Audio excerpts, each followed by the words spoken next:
गत काही दिवसापासून श्रीरामकथेचा स्वाद आपण चाखत आहोत. काल पाहिलं प्रभू राघव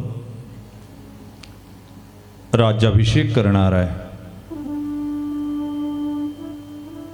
आणल्या दिवशी मंथरेनं वर मागितला तापस बेस, मंथरेनं सांगून कैकईनं वर मागितला तापस बेस बिसेस उदासी, 14 वर्ष राम बनवासी.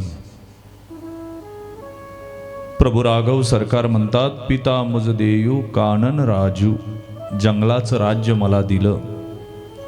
आम्हाला थोडं दुःख झालं तर आम्ही विहिरी पाहतो, आम्हाला थोडं दुःख झालं तर औषधाच्या बाटल्या पाहतो, आम्हाला थोडं दुःख झालं आम्ही सुसाईड करतो.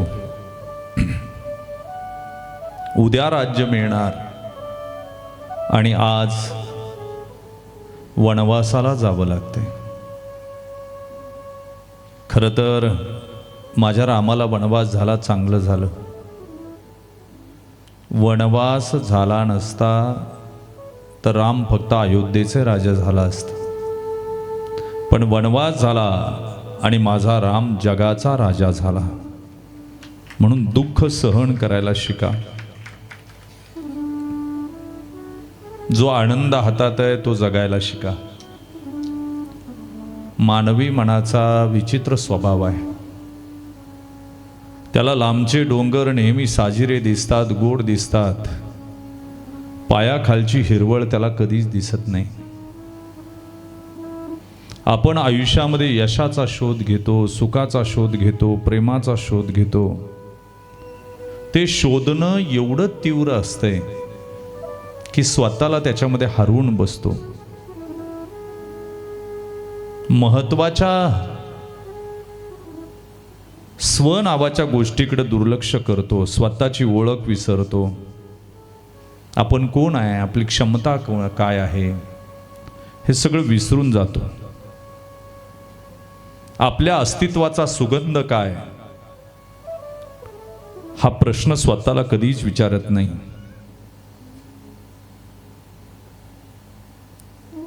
ही मानवी मनाची शोकांतिका आहे. पाण्यात उगवलेल्या सुंदर कमळाला स्वतःच्या सुगंधाची, स्वतःच्या सौंदर्याची कधीच जाणीव नसते. ते फक्त उमललेलं असतं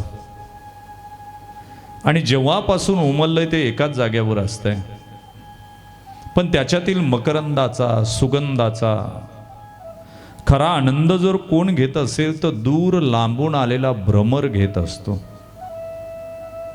भुंगा घेत असतो. त्याला माहिती आहे त्या फुलाची किंमत काय, त्या फुलामधल्या मकरंदाची किंमत काय, सुगंधाची किंमत काय. स्वतः फुलाला ते माहिती नसतं. आणि म्हणून प्रत्येकामध्ये काहीतरी गुण दडलेला आहे.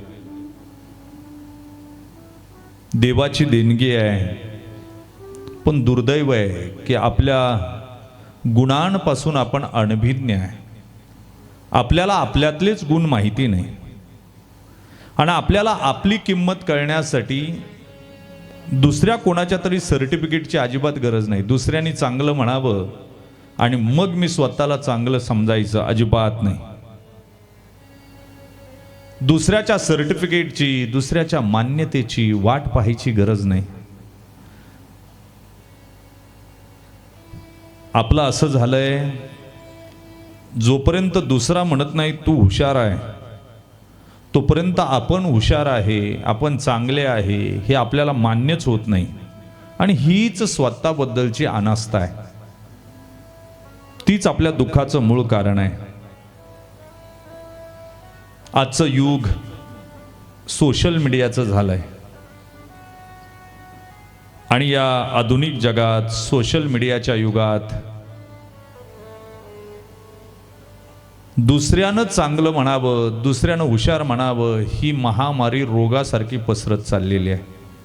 स्वतःचा सेल्फ रिस्पेक्ट, सेल्फ लव, सेल्फ इम्प्रूव्हमेंट हे सगळं संपत चाललंय. आजची तरुण पिढी स्वतःची किंमत कशी ठरवते माहिती आहे? माझ्या फोटोला किती लाईक आले, किती व्ह्यूज आले, लोकांनी कमेंटमध्ये काय लिहिलं. लोकांनी जर कमेंटमध्ये चांगलं म्हटलं तर हा आनंदाने उड्या मारतो, आणि जर लोकांनी टीका केली तर नैराश्याच्या गर्तेत जातो. याच्यावरून तुमच्या लक्षात येईल आपल्या आनंदाचा रिमोट जगाच्या ताब्यात लोकांनी दिलेला आहे, आणि विशेषतः तरुण पिढीने दिलेला आहे. असं वागणं म्हणजे कस्तुरी मृगासारखं आहे. हरणाच्या जवळ कस्तुरी असते, पण सुगंध शोधण्याच्या नादात काट्या कुट्यातून, डोंगराळ भागातून, दऱ्या खोऱ्यातून, दगडातून पळत राहतं, आणि शेवटी कळत नाही की ज्या सुगंधासाठी मी आयुष्यभर धावलो तो माझ्याच पोटात होता. धाप लागून मरतय. माणसाचंही तसंच झालंय. स्वतःचा सुगंध स्वतःजवळ आहे, त्याला कळत नाही. या जगतामध्ये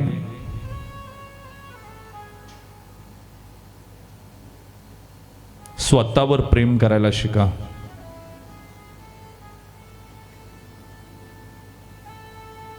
शिंपल्याच्या पोटामध्ये मोती तयार होतो. तो कसा तयार होतो माहिती आहे? वाळूचा कण जातो शिंपल्याच्या आतमध्ये, आणि त्यानं टोचणी चालू झाली की एक विशिष्ट द्रव पदार्थ हा शिंपला त्या वाळूच्या कणाभोवती तयार करतो, आणि अनमोल मोती तयार होतो. समुद्राच्या तळाशी आयुष्यभर ओझं वाहतो, पण त्या शिंपल्याचा भोग, आनंद राजघराण्यातली लोक घेतात, उंचीची लोक घेतात. लाखो रुपये त्याचा विश्वास ठेवून लाखो रुपये त्याच्यावर खर्च करतात. आजच्या पिढीला इम्पोस्टर सिंड्रोम नावाचा एक रोग झालेला आहे. ती मानसिकता भेडसावते. आत्ताच्या पोरांना मोठी पदवी मिळतात, आत्ताच्या माणसांना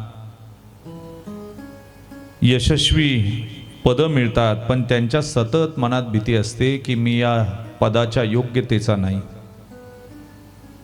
हे म्हणजे कमळानं स्वतःला खोटं समजावण्यासारखं आहे. हे म्हणजे प्रकाशानं अंधाराला घाबरण्यासारखं आहे. सतत लोक दुसऱ्याशी तुलना करत राहतात.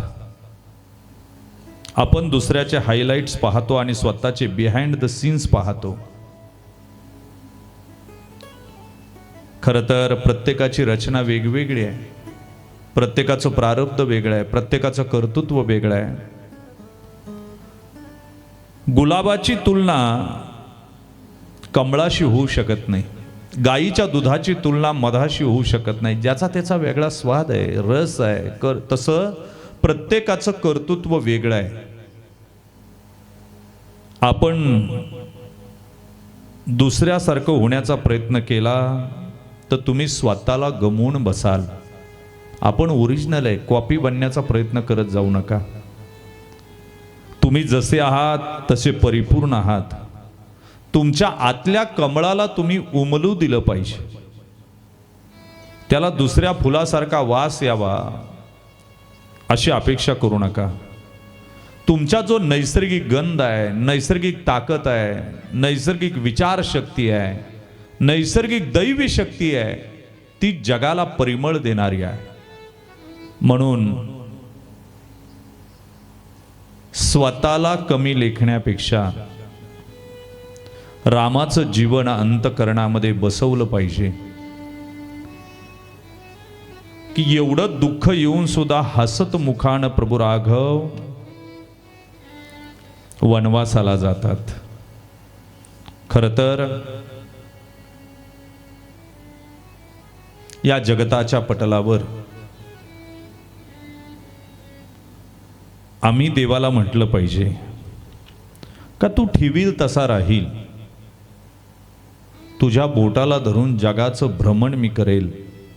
तू ठेवलंय, आई लेकराला ठेवते ज्यात लेकराला समाधान आहे. कुणी जर चांगला भक्त असेल तर तो म्हणेल, जहां नाथ रख दोगे वही मैं रहूंगा. जहाँ नाथ रख दोगे वही मैं रहूँगा.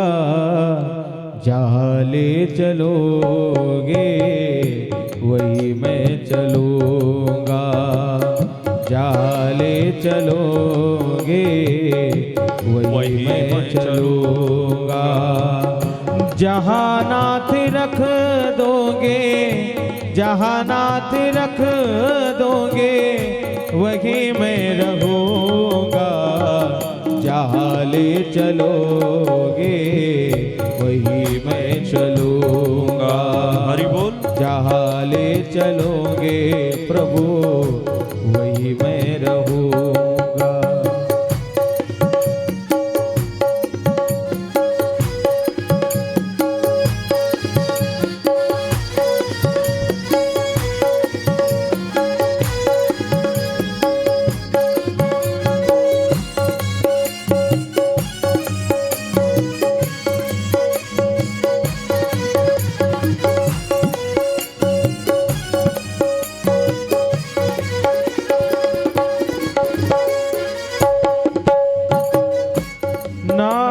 कोई उलझन ना कोई अर्जी, ना कोई उलझन ना कोई अर्जी.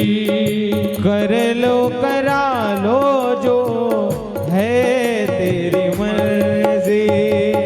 कर लो करा लो जो है तेरी मर्जी. खुशी दो या गम जो भी, खुशी दो या गम जो भी खुशी से सहूँगा. जहाँ ले चलोगे वही मैं चलूँगा. जहाँ ले चलोगे वही मैं चलूँगा.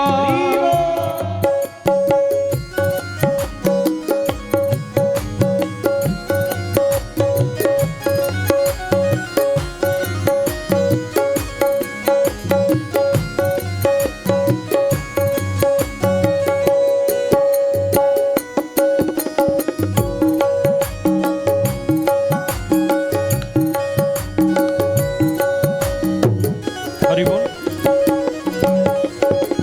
दयानाथ दयनीय मेरी अवस्था. दयानाथ दयनीय मेरी अवस्था. तेरे हाथ है मेरी सारी व्यवस्था. तेरे हाथ है अब सारी अवस्था. जो भी कहोगे तो, जो भी कहोगे तो वही मैं करूँगा. जहाँ ले चलोगे वही मैं चलूँगा. ओ जहाँ ले चलोगे वही मैं चलूँगा. जहाँ नाथ रख दोगे, जहाँ नाथ रख दोगे वही मैं रहूँगा. जहाँ ले चलोगे वही मैं चलूँगा. जहाँ ले चलोगे वही मैं प्रभु चलूँगा. जहाँ ले चलोगे प्रभु वही मैं चलूँगा. ओ जहाँ ले चलोगे प्रभु वही मैं चलूँगा. देवाला सांगावं, प्रभू जिथे तू घेऊन जाशील तिथं मी जायला तयार आहे. पण आम्ही दुःखी आहोत कारण देवापासून दूर आलोय. आजादवाद आहे, विवर्तवाद आहे, आरंभवाद आहे, परिणामवाद आहे, दृष्टीसृष्टीवाद आहे, खंडन मंडनवाद आहे. आम्हाला एकच वाद माहिती आहे, ग्रामपंचायतीचे वाद, पंचायत समितीचे वाद, जिल्हा परिषदेचे वाद, भावकीचे वाद. हे वाद खुनापर्यंत घेऊन जातात. आणि शास्त्रातले वादे वादे जायते तत्वबोधाहा भगवंताच्या स्वरूपापर्यंत घेऊन जातात. त्याला शास्त्रातले वाद म्हणतात. अजातवाद आहे, खंडन मंडनवाद. खंडन करणं सोपं आहे, मंडन करणं अवघड आहे. मी आता आलो, आमची ही लोक गायक वादक मंडळी वाजवत होती. मी म्हटलं, अरे थांब, तुला तबला वाजवता येत नाही. तो म्हटला, शेवाळे महाराज कुठं चुकलं? म्हटलं चुकलं. ते म्हणले वाजवून दाखवा. म्हटलं मला जमत नाही. मग ते म्हणले कशाला बोलता, कथा करा ना. खंडन करणं सोपं आहे, मंडन करणं अवघड आहे. पती घरी आला, बायकोनं ताट वाढलं जेवायला. यानं पहिला घास खाला. म्हटला भाजी काही जमली नाही. ती आतमध्ये गेली, गॅसवरचं पातेलं उचललं. जमली नाही, जमली नाही, जमली नाही, उद्यापासून तुम्हीच करा. तो म्हणला, हे आपल्याला काय जमतंय का? आता भाजी करायची म्हणजे फोडणी देता आली पाहिजे, कांदा चिरता आला पाहिजे, मोहरी टाकता आली पाहिजे, जिरी टाकता आली पाहिजे, हळद टाकली का, तिखट टाकलं का, यातलं तुला काही कळतं का? तर म्हणला नाही ना. मग गुपचूप खा ना. मंडन करणं अवघड आहे, खंडन करणं सोपं आहे. अजातवाद आहे. मिठाचं पाणी किंवा समुद्राचं पाणी जोपर्यंत मिठात आहे तोपर्यंत जग नमस्कार करते. समुद्राला नमस्कार केला की सगळ्या गंगेला नमस्कार झाला. केशवाला नमस्कार केला की सगळ्या देवतेला नमस्कार. तसं समुद्राला नमस्कार झाला की सगळ्या देवतेला नमस्कार झाला. पण एकदा समुद्रातलं पाणी वाफ्यात आलं, मीठ तयार झालं. मिठाच्या गोणी भरल्या, गाढवावर टाकल्या. मग हे मीठ फार उड्या मारायला लागलं. म्हणला बरं झालं समुद्राला सोडलं, गाढवावर बसायला मिळालं. कोण म्हणतंय? नुसतं मीठ नाही, हे जीवरूपी मीठ. कोणत्या समुद्राला सोडलं? भगवंत रूपी समुद्राला सोडल्या. तिथून गाडीत गोणी गेल्या. मग हे तर फार उड्या मारायला लागलो. म्हटला बरं झालं समुद्राला सोडलं, गाढवावर बसायला मिळालं, गाडीत बसायला मिळालं. त्यानं घरं पाहिली, तिथून होलसेलरच्या दुकानात, तिथून रिटेलरच्या दुकानात. एक म्हातारी गेली, सकाळी 5 रुपये दिले, पदरात मीठ घेतलं, गाडग्यात ठेवलं, वरती गाडगं झाकण ठेवलं. हे मीठ गाडग्यातल्या गाडग्यात उड्या मारायला लागलं. म्हणला बरं झालं समुद्राला सोडलं, गाढवावर बसायला मिळालं, गाडीत बसायला मिळालं, घर मिळालं, आई मिळाली. म्हातारी सकाळी उठली, आंघोळ केली, तुळशीला पाणी घातलं, पाटा पाडला, मूठभर मीठ पाट्यावर आणून ठेवलं, शेजारी मिरची आणून ठेवली, हिरवी मिरची.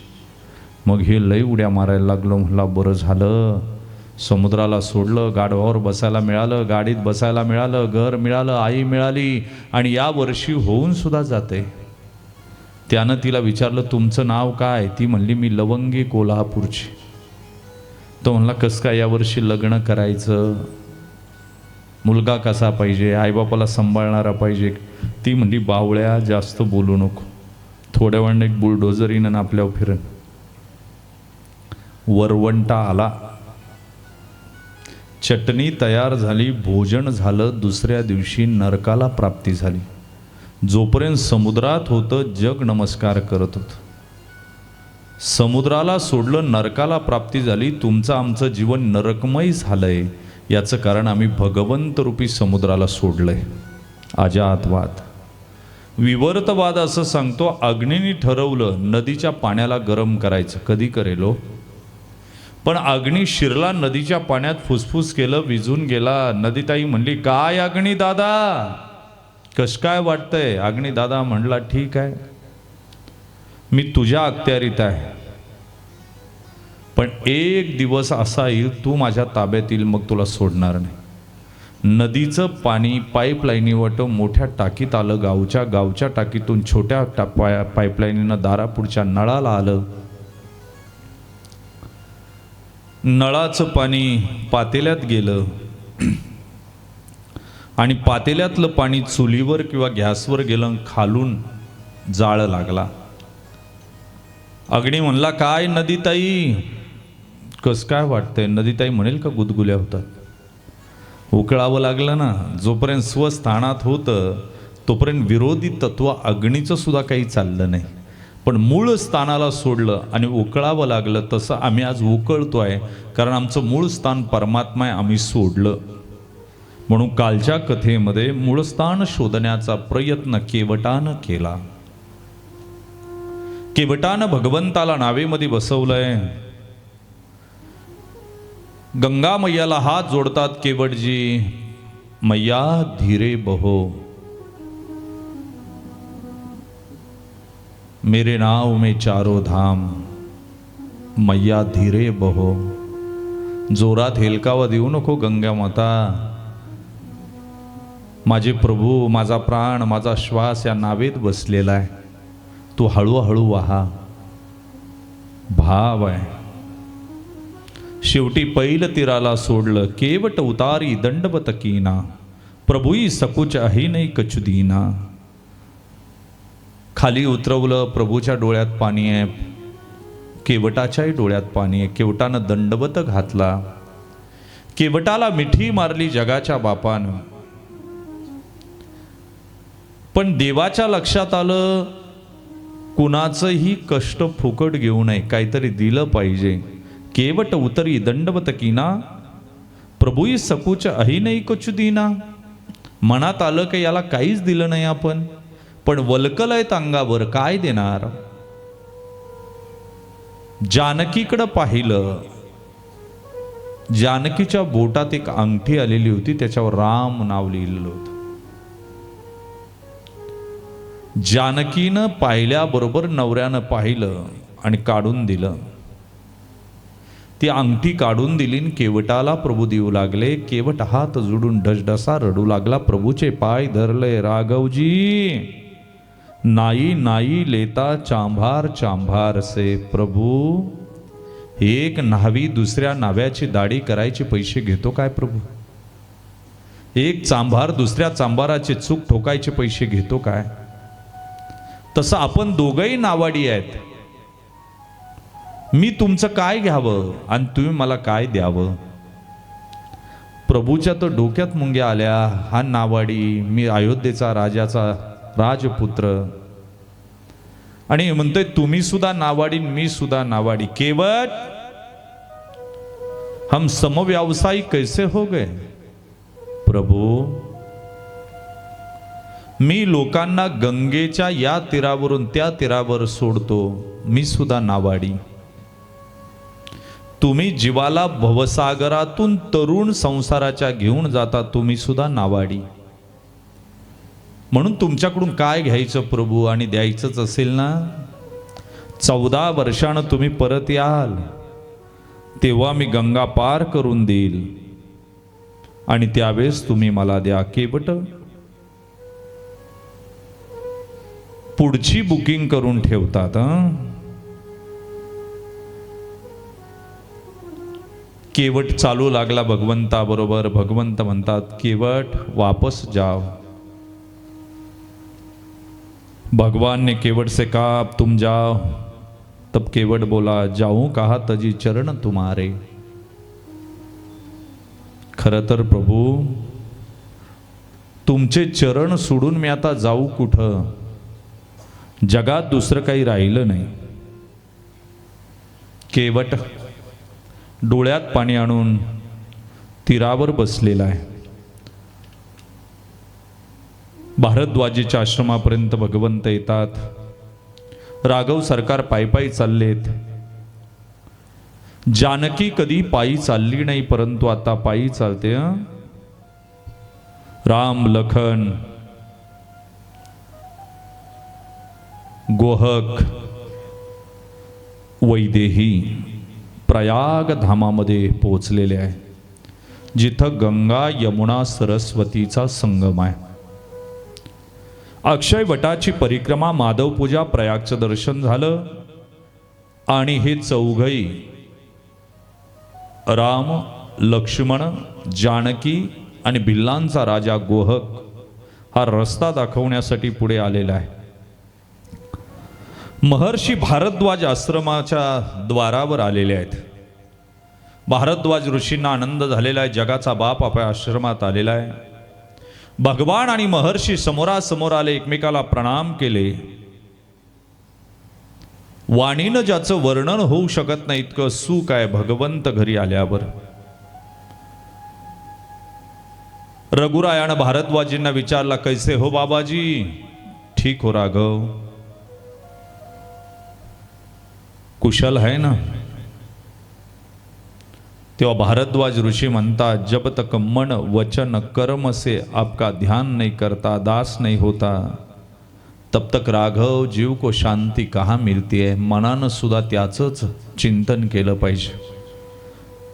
वाचेनं सुद्धा त्याच्याशिवाय काही बोललं नाही पाहिजे. मन इतका अथांग आहे, सापडत नाही हे वैशिष्ट्य आहे. दिसत नाही पण काम करतं हे वैशिष्ट्य आहे.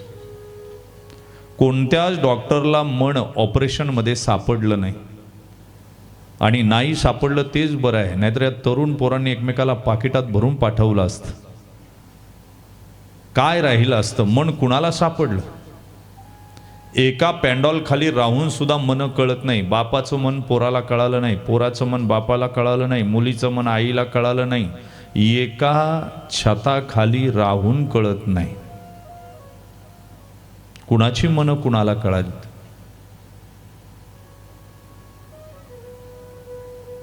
फार चगळू नका, पण दृष्टांत फार गोड आहे समजून घेण्यासाठी. दोन मैत्रिणी हमराज. हमराज म्हणजे एकमेकीचं सगळं सांगायचं एकमेकीला. लग्न एका शाळेत शिकल्या, कॉलेज एकत्र, हायस्कूल एकत्र, कॉलेज एकत्र, लग्नही झालं. आणि लग्नानंतर पहिल्या सणाला आल्या. एकमेकीला सगळं सांगायचं, काही ठेवायचं नाही मनामध्ये.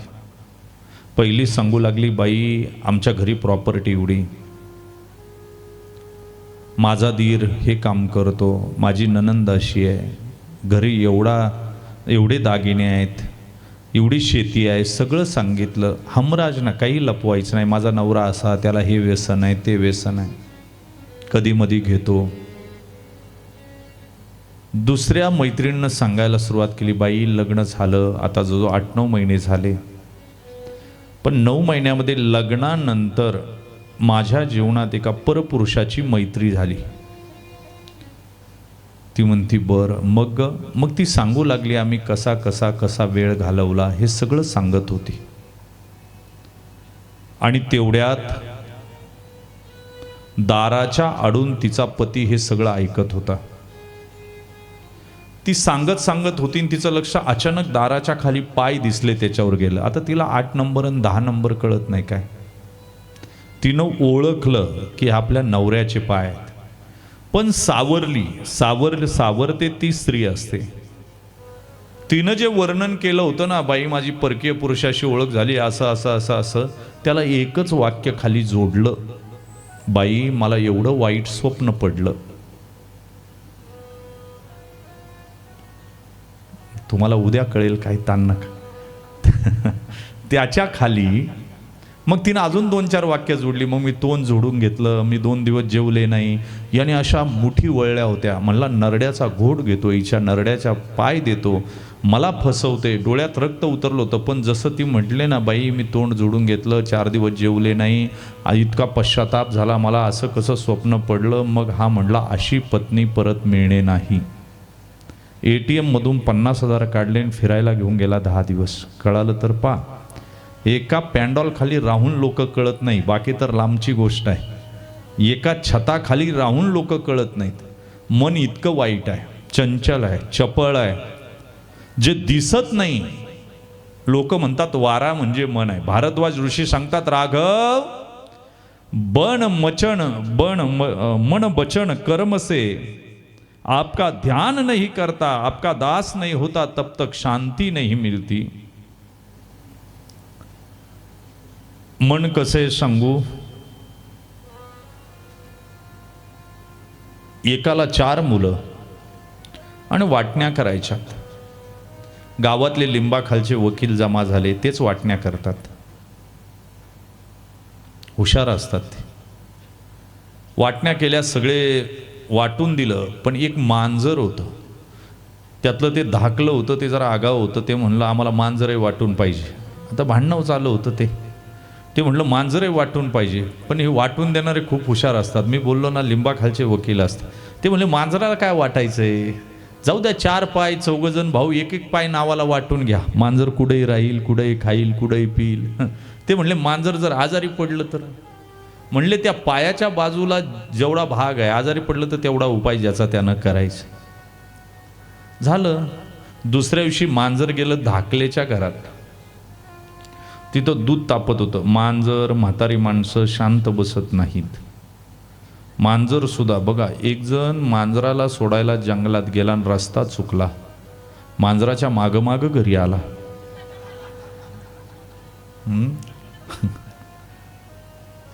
चंचल असत.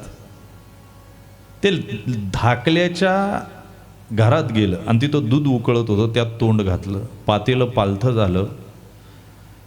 चुलीत मांजराचा पाय भाजला आणि पाय भाजला हा 2 नंबर भावाच्या वाट्याला आलेला. मांजराला चालता येईना. त्या 2 नंबरच्या भावानं त्याच्यावर मलम लावला, पट्टी बांधली, सगळं झालं, पण मांजर लंगडत गेलं 3 नंबरच्या भावाच्या घरात.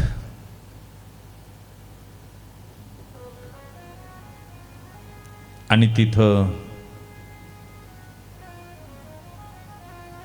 ती पट्टी जी होती ती आगणीला लागली आणि ती पट्टी पेटली, चिंदी. मांजर जे पळालं, 4 नंबरच्या भावाचा बंगला जाळून टाकला. तुम्हाला कळालं तर पहा, दृष्टांत कळणं थोडं अवघड आहे, पण कळेल. 4 नंबरच्या भावाचा बंगला जळाला, खाक झाला, राहिलं नाही काही 1.5-2 कोटीचं. आणि 3 जण एकत्र झाले आणि ज्याचा पाय जळाला होता ना 2 नंबरवाल्याचा, त्याच्याकडे गेले. म्हणले तू भरून दे सगळं. तो म्हणला माझ्याकडे रुपये नाही, मी का भरून देऊ. म्हणले तुझ्या पाय आजारी होता, तू चिंदी बांधली, त्यामुळे ती चिंदी पेटली आणि बंगला जळाला, आता तू भरून दे. हे 3 जण एकीकडून 2 नंबरवाला एकीकडे. कोर्टात केस गेली. ह्या 3घांच्या वकिलाने, एक वकील या 3घांना दिला आणि 2 नंबरवाल्यानं सेपरेट वकील दिला. क्रॉस झाली, हिअरिंग झाली. या 2 नंबरच्या वकिलानं या 3घांना कटघऱ्यात घेतलं. त्यांना म्हणले मांजराची वाटणी झाली होती काय. म्हणले झाली होती. कशी झाली होती. म्हणले एक पाय वाटून घेतला होता. काय ठरलं होतं तेव्हा, ज्याच्या वाट्याला जो पाय येईन, आजारी पडलं मांजर, भाजला तो उपाय त्याचं त्यानं करायचं. मग मांजर भाजलं होतं. भाजलं म्हणजे चालता येत नव्हतं. कोणत्या भावाचा पाय भाजला होता. म्हणले 2 नंबरवाल्याचा. त्यानं त्याचा उपचार केला का. म्हणले केला. मग मांजर जास्त आजारी होतं का. जास्त आजारी साहेब, चालता येत नव्हतं मांजराला. कोणत्या पायानं चालता येत नव्हतं. म्हणले 2 नंबरच्या भावाच्या पायानं. मग मांजर कोणत्या पायानं,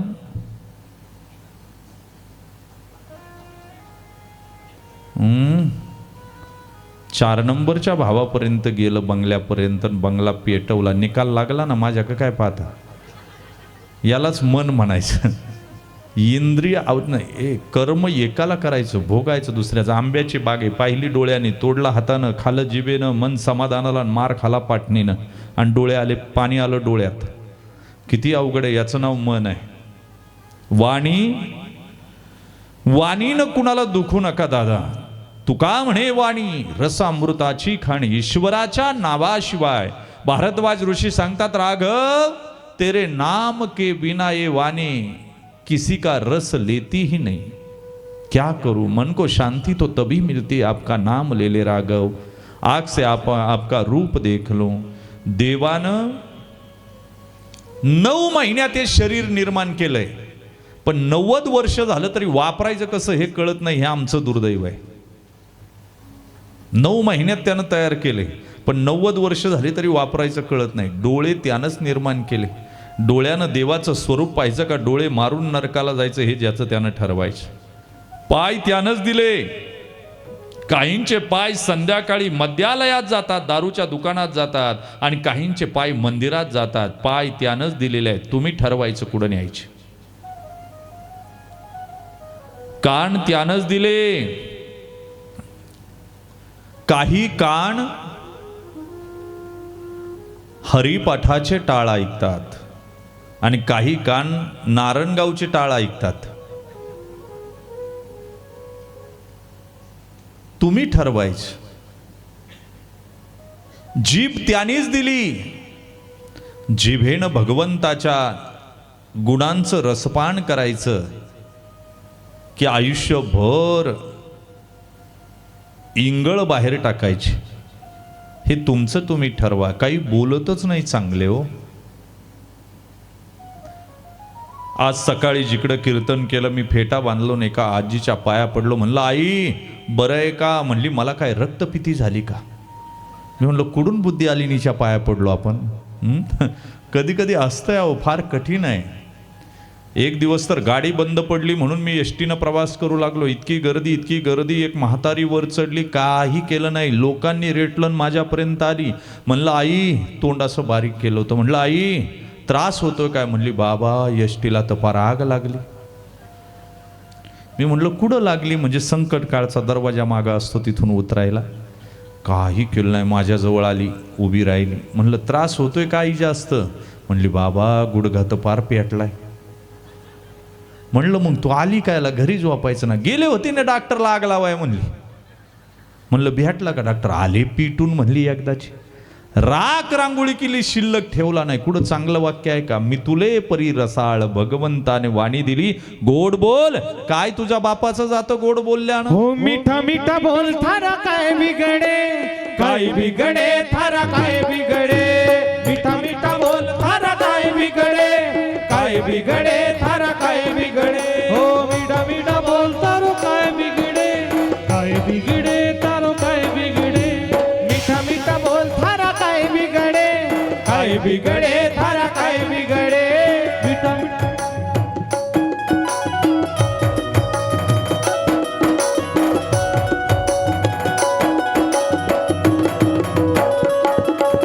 हरी बोल.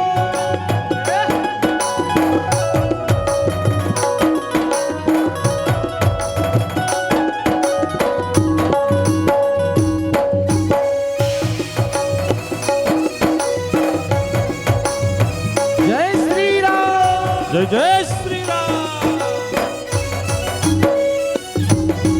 सोच समझ ले स्वार्थ का है संसार, लाख यत्न कर छूटे ना घरबार. सोच समझ ले स्वार्थ का है संसार, लाख यत्न कर टूटे ना घरबार. हो सोच समझ ले स्वार्थ का है संसार, लाख यत्न कर छूटे ना घरबार.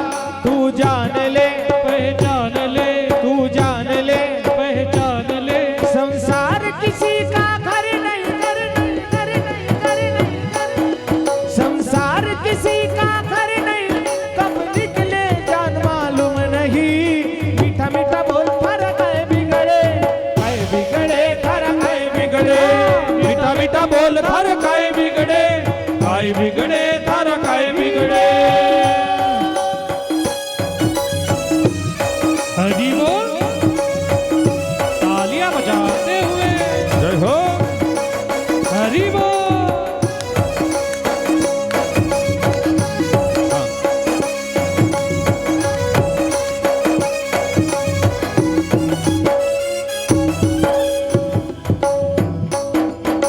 प्रभुवर तो कहते हैं बारंबार, तब समय ही जीवन का आधार. सबवर कहते हैं बारंबार, सब समय जीवन का है आधार. प्रभुवर तो कहते हैं बारंबार, तब समय ही जीवन का आधार. तू जान ले, पहचान ले, तू जान ले, पहचान ले. संसार किसी का घर नहीं, घर नहीं, घर नहीं, घर नहीं. संसार किसी का घर नहीं, कब निकले जान मालूम नहीं. मीरा मीरा बोल थारा काय बिगड़े, काय बिगड़े थारा काय बिगड़े. मीठा मीठा बोल थारा काय बिगडे, काय बिगडे थारा काय बिगडे. मीठा मीठा बोल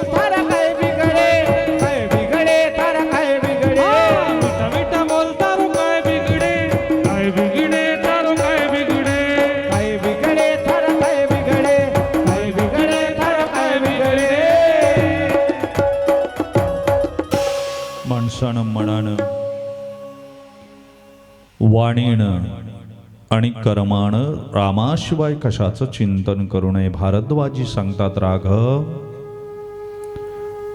मन वचन और कर्म से आपका भजन ना करो तब तक शांती नहीं मिलती. शांती कशाला म्हणावं? योग वासिष्ठानं शांतीचं विचार प्रतिपादित केला. अंतकरणात विचार जिथं लुप्त पावतात त्याला शांती म्हणावं. पुन्हा योग वासिष्ठाला म्हणावं लागतं विचार. विचार म्हणजे काय? ते म्हणतात भूतकाळाची आठवण, वर्तमान काळाचं स्मरण आणि भविष्याचं चिंतन या नाम विचार. मग विचाराचं मूल्य कशावर अवलंबून आहे? तर विचारांच्या विषयावर अवलंबून आहे. मनाला शांती कशावर अवलंबून आहे? तुम्ही राघवाचं नाव घेता की सांसारिक जीवाचं नाव घेता याच्यावर शांती अवलंबून आहे. विचाराचं मूल्य विचाराच्या विषयावर अवलंबून आहे. एक जण तर असा होता, गावामध्ये 10 वाजता उठायचा आणि त्या गावातल्या एकाकडे 50 म्हशी होत्या. तो रानात चारायला निघायचा. त्या 50 म्हशीमध्ये एका म्हशीचं शिंग असं जुळलेलं होतं एकमेकाला कमाणीसारखं. ज्ञानोबराय म्हणतात या विश्वा माझी घडेना काहीना काही. दात घासता घासता घासता त्या म्हशीला पाहायचा आणि एक दिवस मनात विचार आला, या म्हशीच्या शिंगातून मी पलीकडे जाईल काय? गरज होती का या विचाराची? पण मनामध्ये बाळसं धरलं. विचारानं उठला, त्या म्हशीच्या शिंगाचं माप घेतलं, स्वतःचं माप घेतलं. त्याच्या लक्षात आलं आपली मुंबई कमी केली पाहिजे. मग त्यानं बराच आस्तिकाईंची मोठी आपल्याला काय करायचं?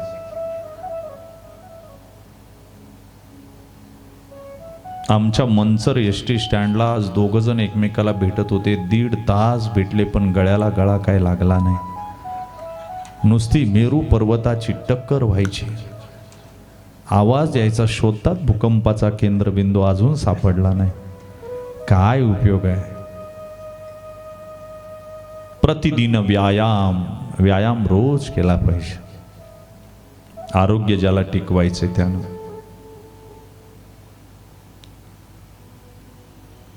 त्यानं बरेच दिवस व्यायाम केला, मुहूर्त काढला, नवी कपडे शिवली. आज उडी मारायची आहे. म्हशीच्या अगोदर हा उठलेला आहे. आज म्हैस रानात निघाली.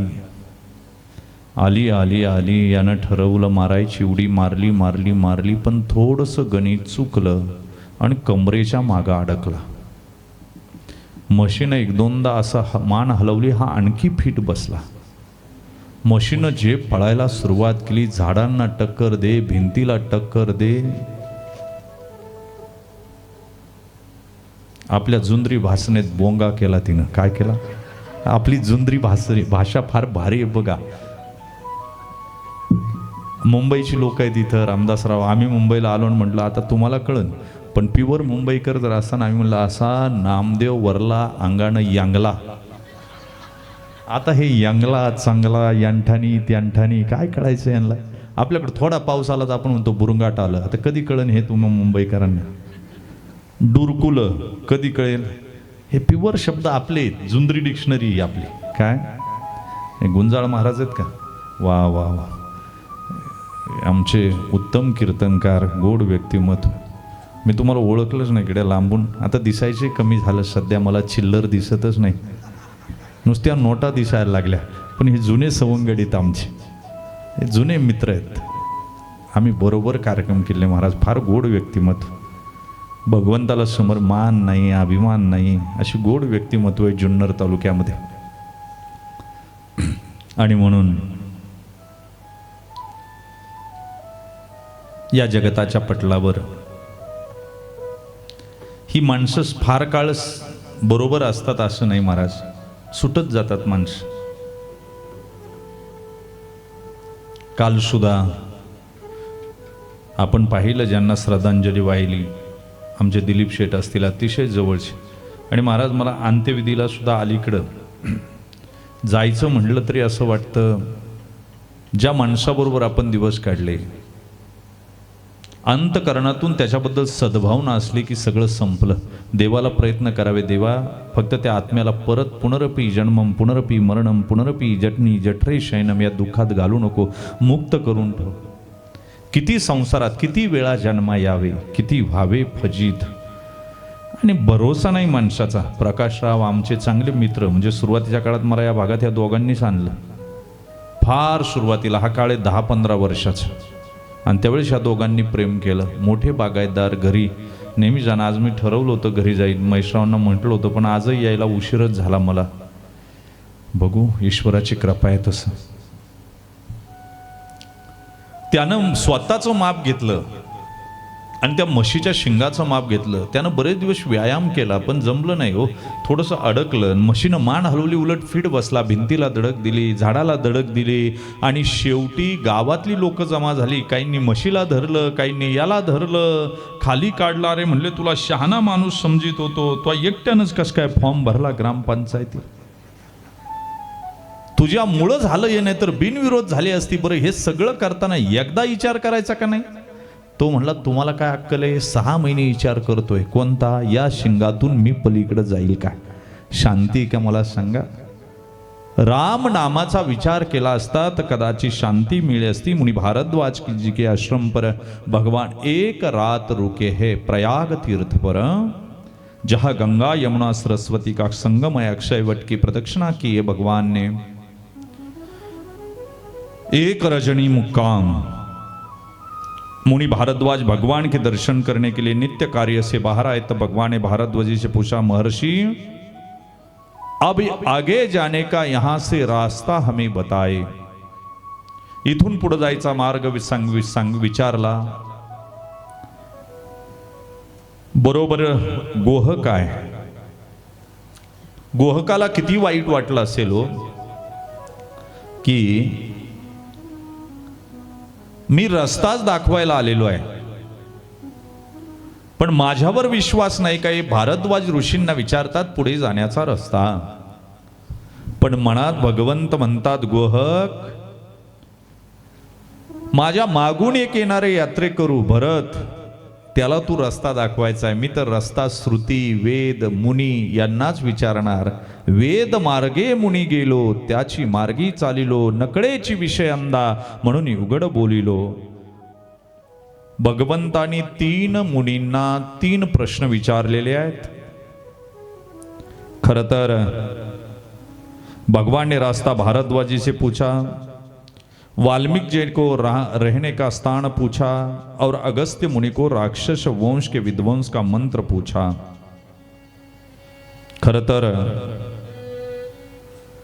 तिथून भगवंत निघाले. पुढं भगवान की यात्रा यमुना के तट से स्नान करके आगे बढ़ती है. उभय बीच से सोईति कैसे, ब्रह्म जीव बीच माया जैसे. पुढं राम आहे, मध्ये जानकी आहे, माग लक्ष्मण आहे. आगे राम लखन बन पाछे, तापस वेश विराजत काछे. आगे राम लखन बन पाछे, तापस वेश विराजत काछे. उभय बीच सिया सोहति कैसे, उभय बीच सिया सोहति कैसे. ब्रह्म जीव जिस माया जैसे, ब्रह्म जीव बीच माया जैसे. आगे राम लखन बन पाछे, तापस वेश विराजत काछे. आगे राम लखन बन पाछे, तापस वेश विराजत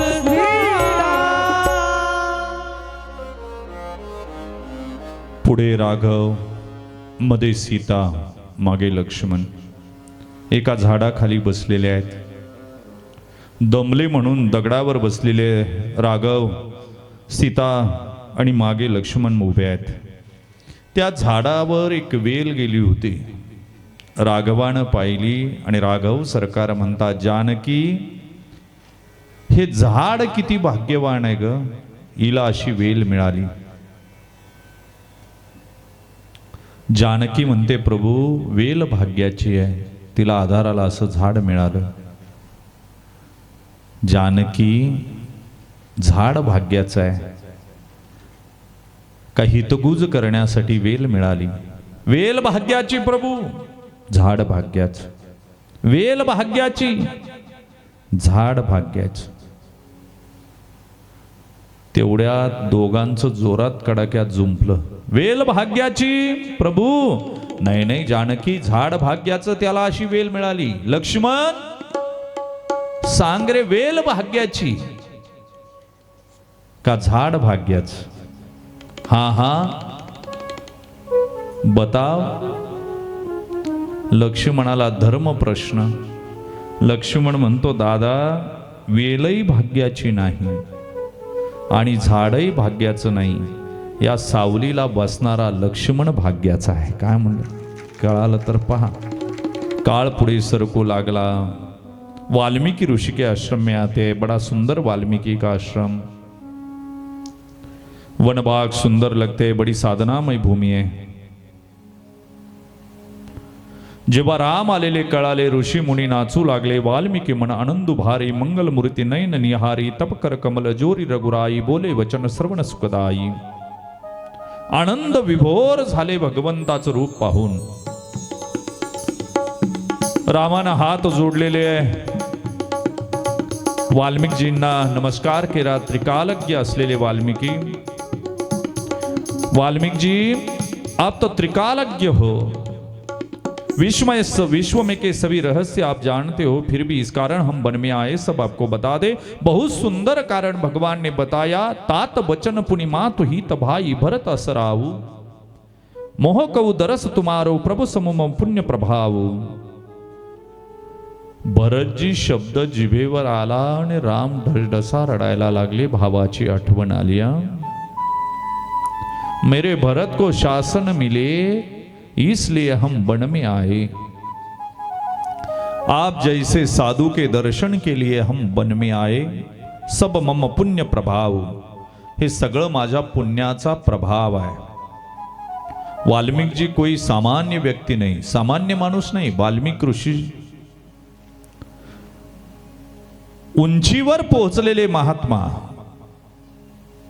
सगळ्या गोष्टी देवानं सांगितल्या. त्यावेळी रामानं दुसरं एक प्रश्न विचारला. महात्मन, मी एक प्रश्न विचारतो, मला अशी कोणती तरी जागा सांगा का त्या जागेवर काही काळ मी वास्तव्य करू शकेल. और ऐसी जगह बताना बाबा जहां मुनि योगियों का उद्वेग ना हो, क्योंकि ऐसी जगह रहने जिससे मुनि योगी को दुख हो जाए, वो व्यक्ति बिना पावक ही जल जाता है. हमारे वहां जाने से कोई मुनि दुखी ना हो, कोई पशु पंखी दुखी ना हो, ऐसी जगह बताइए. हमारे वहां जाने से किसी भील किरात को या किसी को दुख न हो, ऐसी कोई छोटी भूमी बताइए महाराज. वाल्मिकजींना प्रश्न विचारला की मला राहण्यासाठी जागा सांगा. तेव्हा वाल्मिकजी हात जोडतात. प्रभू सगळं जगच तुमचं आहे, मी तुम्हाला काय सांगावं. वाल्मिकजी हसायला लागले. तुम्ही माझी परीक्षा पाहतात. पण वाल्मिकजीनं सुंदर गोष्ट राघवांना सांगितली.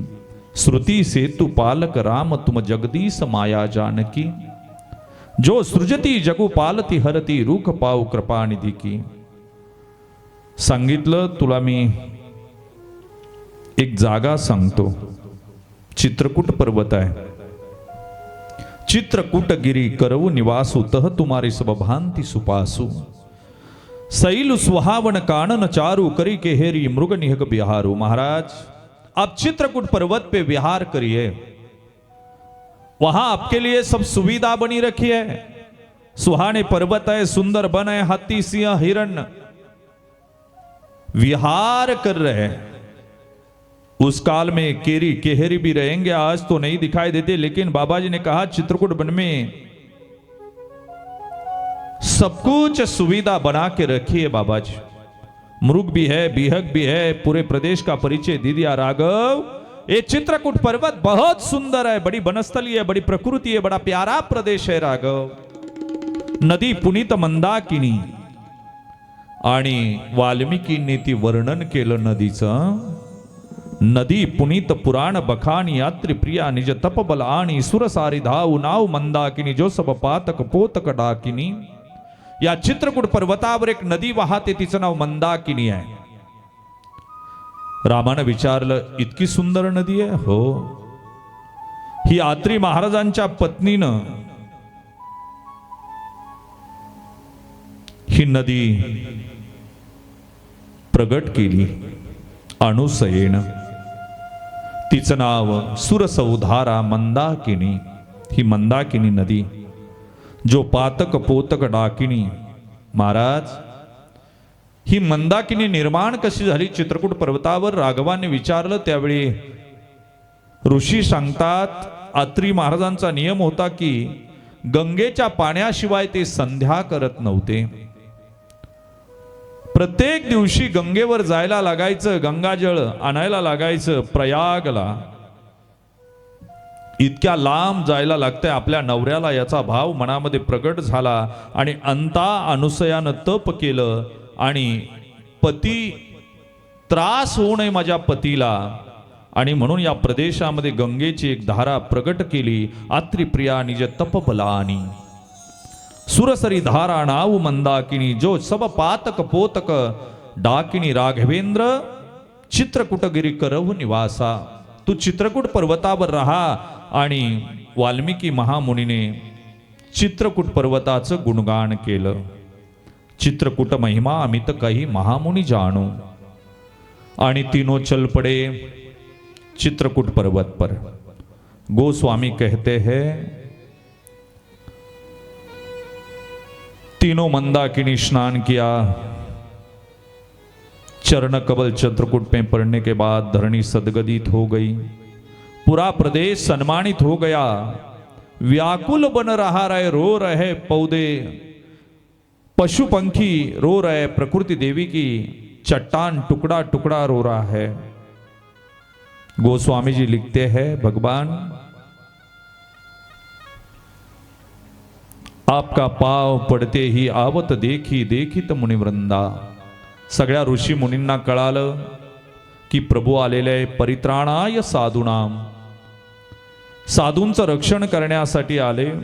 मुनी रघुबाई लावले उरी, आणि म्हणून राम चित्रकूट पर्वतावर पाऊल ठेवलं। वसंत आल्याची भावना झाली, सर्व पशुपक्षी आनंदित झाले, मुनी आनंदित झाले, आणि चित्रकूट पर्वतावर पाय ठेवल्याबरोबर मंदाकिनी नदीला आनंद झाला। लक्ष्मण आणि भिल्लांच्या मदतीनं पर्णकुटी वारलेले 2 पर्णकुटी, एक राघव जानकीसाठी, एक लक्ष्मणासाठी। लक्ष्मण रात्रभर पहारा देतात। दिनक्रम चालू झाला। सकाळी संध्याकाळी स्नान करायचं। ऋषि देवता लोग मिलने आते, दोपहर को फलार करते, कुछ समय विश्राम करते, शाम को भील के साथ घूमने निकलते। सूरज अस्त होने की तैयारी होती, वापस लौट आते। भिल्ल के लोग भगवान को प्रणाम करके चले जाते, ऋषि संध्या के लिए चले जाते, और तीनों अकेले अपने आश्रम में आ जाते। दिनक्रम चालू झाला देवाचा। सकाळी उठावं, स्नान संध्या करावी। सकाळी देवता लोक भेटायला यायचे, दुपारी भिल्ल लोक भेटायला यायचे, सायंकाळी ऋषी लोक भेटायला यायचे। देवता लोक भेटायला आले की राम लांबून नमस्कार करायचा, ऋषी लोक भेटायला आले की दंडवत घालायचे, आणि भिल्ल भेटायला आले की त्यांना आलिंगन द्यायचे। देवता लोक भेटायला आले की लांबून नमस्कार, कारण देवता लोक चतुर आहे। रामाला माहिती आहे रावण मारेपर्यंतच हे माझ्याकडे येणार आहे। ऋषी लोक तपस्थलीमध्ये राहतात म्हणून दंडवत, आणि भिल्ल किरात लोक भावानं सरळ आहे म्हणून त्यांना आलिंगन। तुमचा भाव कसा आहे याच्यावर देव काय बाजारचा भाजीपाला नाही। तुम्हाला वाटत असेल लगेच भेटेल असं नाही. तुमचा भाव शुद्ध असेल तर देवाचं आलिंगन आहे.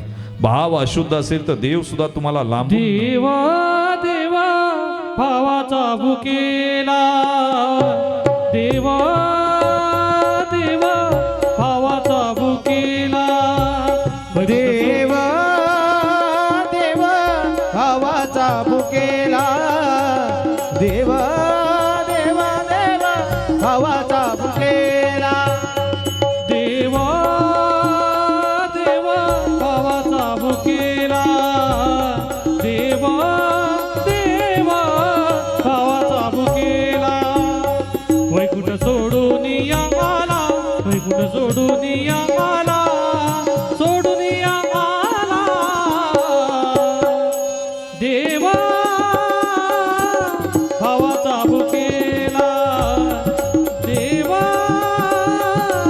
भावाचा भुकेला.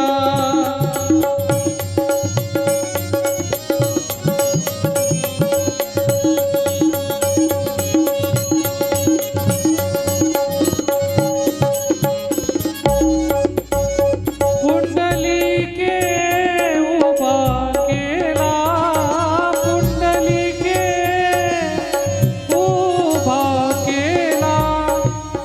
रूपा सावळा सुंदरा, रूपा सावळा सुंदरा. देवा भावाचा भुकेला, देवा देवा भावाचा भुकेला, भावाचा भुकेला, भावाचा भुकेला. भाव असेल तर सगळे दादा, भाव नसेल तर अवघड आहे. कबीर महाराज निर्गुणाचे उपासक होते. सगुणावर विश्वास नव्हता. पण कबीर महाराजांना कुणीतरी सांगितलं, पंढरपुरामध्ये एक दासीबाई आहे, जनी तिचं नाव. एकदा भेटा जाऊन, तुम्हाला सगुण कसं असतंय कळेल. काशीवरून कबीर महाराज निघालेले आहे. पंढरपूरमध्ये घुसले आणि लोकांना विचारू लागले, जनी का आहे. लोकांनी बोट दाखवलं. जनाबाई काय करत होती माहितीये, एका बाईबरोबर भांडत होती. भांडण चाललं होतं गौऱ्यांवरून. ही म्हणत होती एवढ्या गौऱ्या माझ्या, आणि ती म्हणत होती माझ्या गौऱ्या तू चोरल्या. कबीर महाराज म्हणला, मेरी मती मार गई, काशी से इधर आ गया, कैसी औरत को पगली औरत है ये, तो झगड़ा कर रही, ये कहा सगुण निर्गुण का भेद मिटाएगी. तेवढ्यात कबीर महाराजाला पाहिलं. जनाबाई म्हणली, ए बाबा इकडे. कबीर बोले, क्या. याच्यातल्या माझ्या गौऱ्या कोणत्या, नीच्या गौऱ्या कोणत्या वेगळ्या काढ. कबीर महाराज बोले, हम तो इस गाव के नहीं, हम तो काशी से आ गया. जनाबाई म्हणली, या गावचा नाही म्हणूनच तुला सांगते, म्हणून तू नीट निवारण करशील झगड्याच. तो बोला, कैसे पहचानेंगे, सभी तो गोबर की बनी है. जनाबाई म्हणली, नहीं मेरी अलग है और इनकी अलग है. कैसे. मेरी उठाएंगे आप, कान को लगाएंगे तो विठ्ठल विठ्ठल कहेगी. माझी गौरी वेगळी आहे, तिची गौरी वेगळी आहे. माझी गौरी उचलली कानाला विठ्ठल विठ्ठल म्हणेल. कबीरानं पहिली गौरी उचलली, आवाज नाही आला.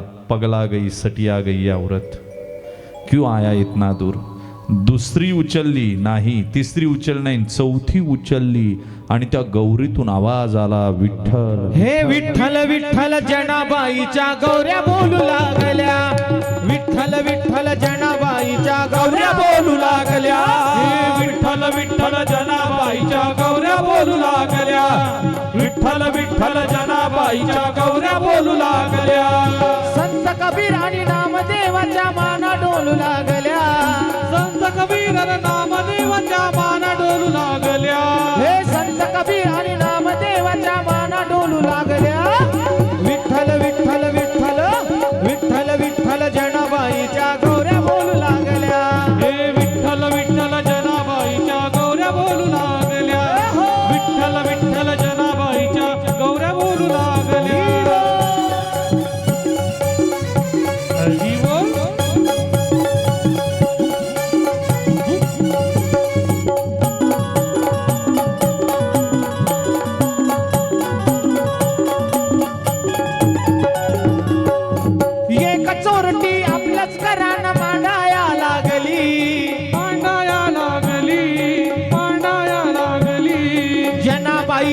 गौऱ्या चोरुनी भांडाया लागली हे गणाबाईच्या गौऱ्या चोरणी भांडाया लागली हे भावभक्तीच्या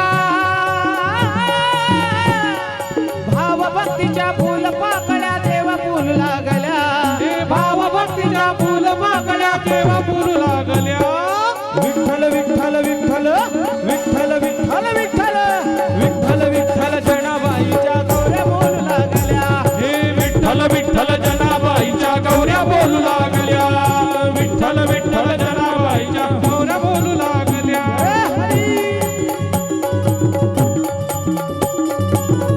हरी बोल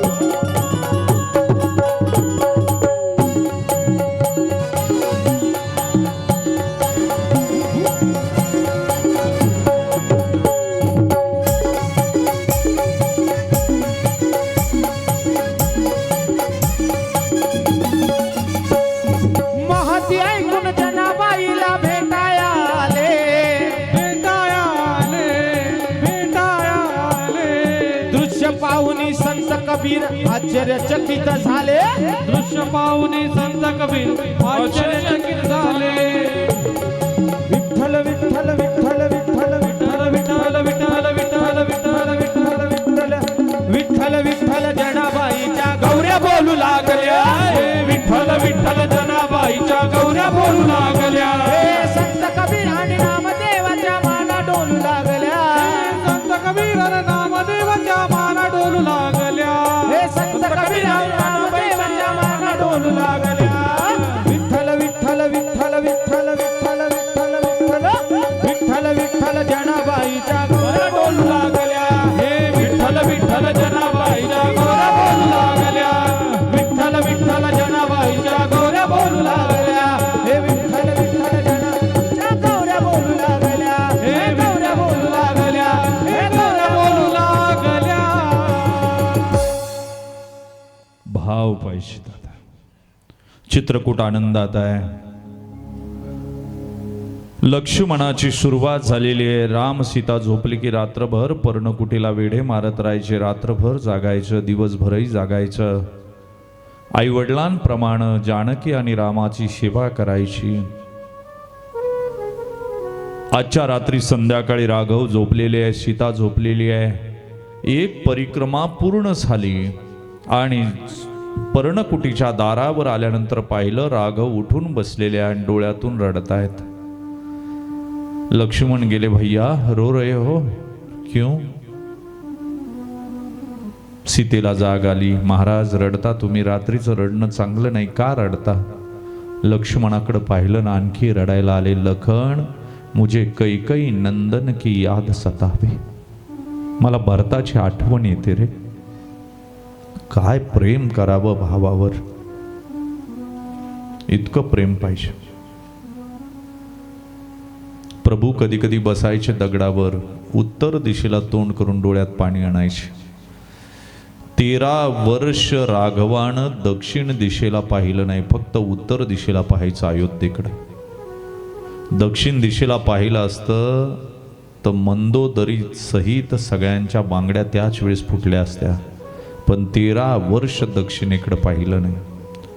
चित्रकूटाचा काळ आनंदात चाललाय. संपूर्ण चित्रकूट आनंदित आहे की राघव वनवासाला आहे. इकडं झोपडी उभारल्याच्या नंतर चित्रकूट पर्वतावर राघवाचे दिवस चांगले झाले. गोहक परत जायला निघालेला आहे. साश्रू नयनांनी निरोप दिला.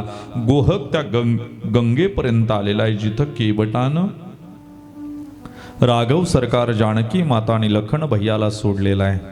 आणि आपल्या नावेपाशी बसून प्रभू ज्या रस्त्यानं गेले तिकडं वाट पाहून डोळ्यातून अश्रू गाळतोय. केवट ए पगले,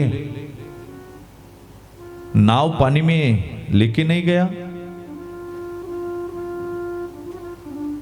तुला धंदा करायचा की नाही नावेचा? प्रभुजी महाराज अभी ये नाव गंगा मैया में नहीं जाएगी. इस नाव को किसी संसारिक के पाव नहीं लगने देंगे हम महाराज. मेरे नाव को अभी भगवान के पाव लगे हैं, अभी किसी संसारिक के पाव नहीं लगेंगे. केवट लोग मुझे मदद करो. सुनियो, इधर आ जाओ. सगळ्या केवट लोकांना बोलवलं आणि नाव पाण्यातून वाळूत आणून ठेवली. अभी जब प्रभु वापिस आएंगे तो यही नाव से मैं उधर छोड़ूंगा, तब तक ये नाव में किसी जीव को या संसारी को बैठने नहीं दूंगा.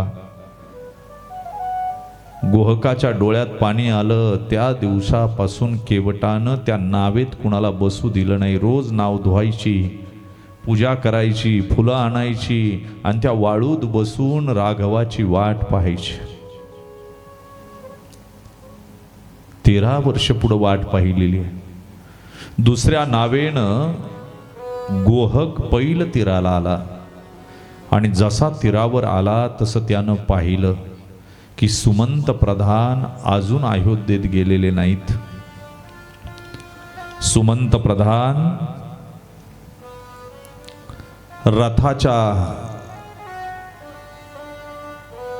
एका दांडक्यावर डोकं ठेवून रडतायत.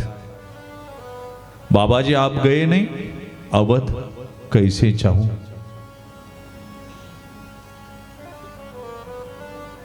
अवध में तो महाराज जी तो पूछेंगे नहीं, राघव को क्यों नहीं लाया.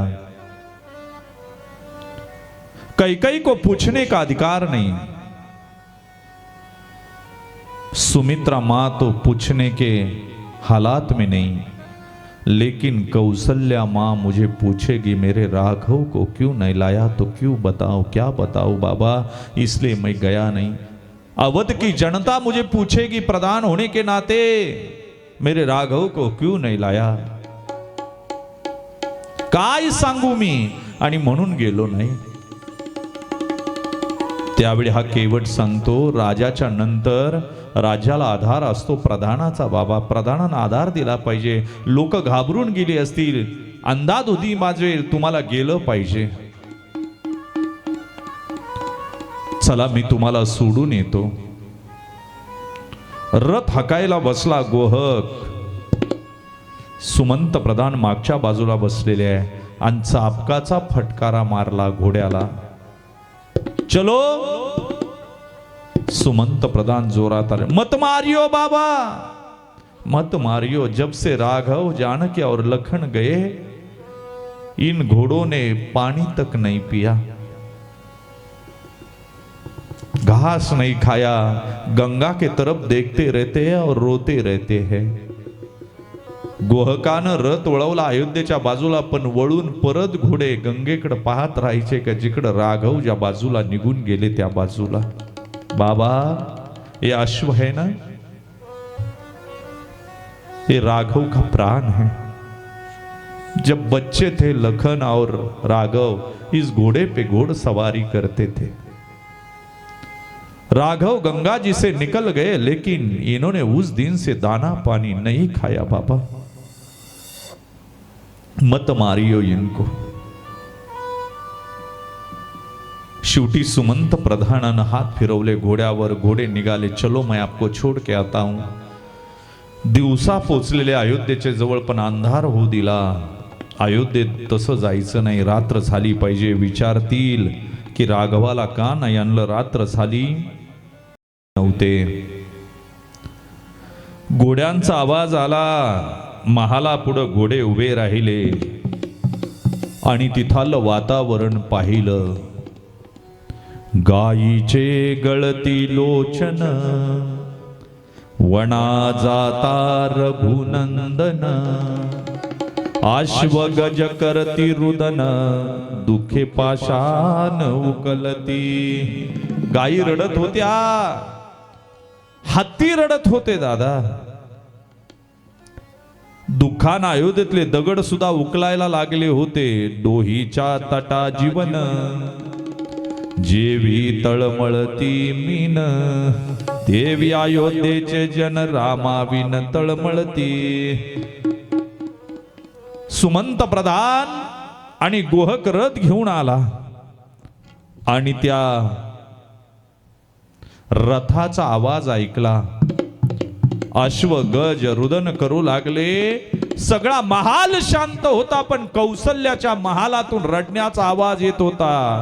अरे माझ्या श्रीरामा, मनमोहना मेघ श्यामा विवळ सांडून आम्हा वना दुर्गमा केविजाशी बाळ माझा केविलवाणी कुठे पिशील रे बाळा पाणी कसा कोपला कैवल्यदानी परतून ये रे श्रीरामा अरे माझ्या रघुनंदना नका नको जाऊ बाळा वना मजाला प्रेम पान्हा कुणा पाजुरे राघवा रडत होती आई अख्खा महाल रुदन करत होता महालातले खांब ढसा रडत होते दादा जोपर्यंत रथाचा आवाज ऐकला आणि कौसल्या पळत आली जशी पळत जवळ आली तसे घोडे आडव्या माना हलवायला लागल्या मतायो मा नहीं लाया हमने राघव को नहीं लाया लखन को मतायो आडव्या माना हलू लागले डोळ्यातून धारा गाळू लागले कौसल्या मागच्या बाजूला आली पडदे बाजूला केले आतमध्ये पाहिलं तर कोणीच नाही रथाच्या चाकावर डोकं आपटायला सुरुवात केली अरे माझ्या रघुनंदना नको जाऊ बाळावना मजाला प्रेम पान्हा कुणा पाजुरे राघवा राघवा कुठं असशील रे बाळ माझा केविलवाणी कुठे पिशील रे बाळा पाणी कसा कोपला कैवल्यदानी परतून ये रे श्रीरामा नको तापू ग धरणी माते माझा राघव वनात येतो ग तू तापू नको त्याचे पाय कोमल आहेत भासतील ग आई रडते सुमंत प्रधानानं खांद्याला धरलं कौसल्य मातेला आतमध्ये नेलं दशरथ राजाच्या डोळ्यातलं पाणी आटलेलं आहे फक्त शून्यात नजर आहे सुमित्रा पायाजवळ बसलेली आहे सुमंत प्रधान गेला पायाला वाकला आणि तोंड फिरवलं हरलो महाराज आतापर्यंत तुम्ही दिलेली प्रत्येक जबाबदारी या सुमंत प्रधानानं पूर्णत्वाला नेली पण आज हरलो नहीं लाए पाए मैं राघव को जानकी को नहीं लाया वापिस दशरथाच्या डोळ्यातून दोनच थेंब अश्रू गळाले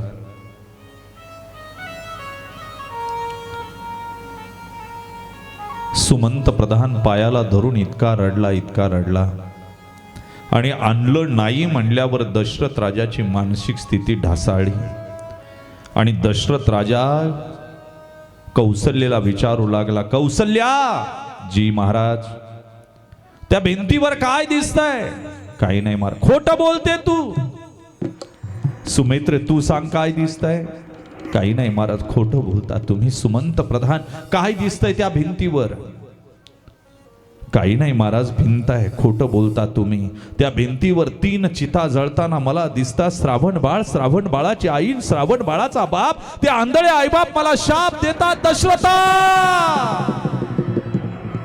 पाणी पाणी पाणी करून मरशील पण एकही बाळ पाणी पाजायला तुझ्या जवळ नसेल चिता पेटल्या ते दोघ जण मला शाप देतायत 3 चिता पेटताना मला दिसतात राम राम राम 6 वेळा राम राम म्हणलं दशरथानं पान सोडून राम राम